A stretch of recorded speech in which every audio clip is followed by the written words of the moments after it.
আপনার বাইরে চুরি করে আমরা জেলে যাইনি।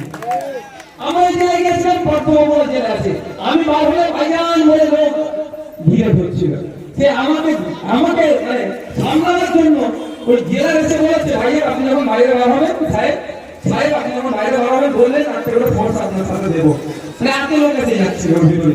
আর তারপর আমাকে যখন বড় করতে চোর চোর চোর করে স্লোগান।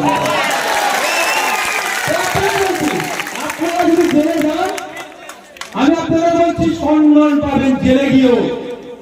জেলে গিয়েও আইএসএফ কর্মীরা সম্মান পাবে, কারণ তৃণমূল জেলে যায় চুরি করে, আর আইএসএফ জেলে যায় চুরিকে বন্ধ করার জন্য। ভয় পাবেন না। আর যারা মিথ্যা কেস দেবে, নির্মল মাঝি সাহেবদের কথা শুনে, সাজদা আহমেদের কথা শুনে আপনি মিথ্যা কেস দিল। মিথ্যা কেস কতদিন টিকবে? 4 বছর 5 বছর। জামিন করিয়ে তো বাড়িতে নিয়ে আসবো আমরা।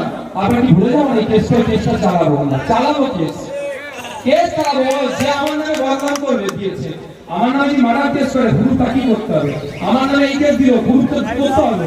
আমি তো মার্ডার করিনি বা আমি কোনো কিছু করিনি, আমাদের দোষ দিয়েছে, প্রমাণ পাবে তো? প্রমাণ থাকবে না।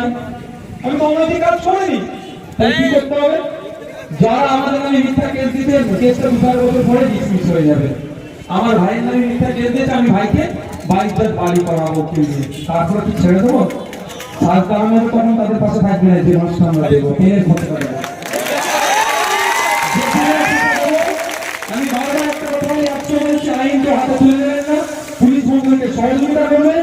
যারা আইন বহির্ভূত কাজ করবে 5 টাকার পেয়ে এমন খোঁজা দেবো, তার এই কথা একটা পার্টি চ্যানেল থেকে ভয়ঙ্কর করতে হবে। ভাঙড়ের মুকুটবিহীন স্বঘোষিত সম্রাট আরাবুল ইসলাম জেলে ভাগ খাচ্ছে, কিন্তু আইএসএফ খোঁজা দেবে না।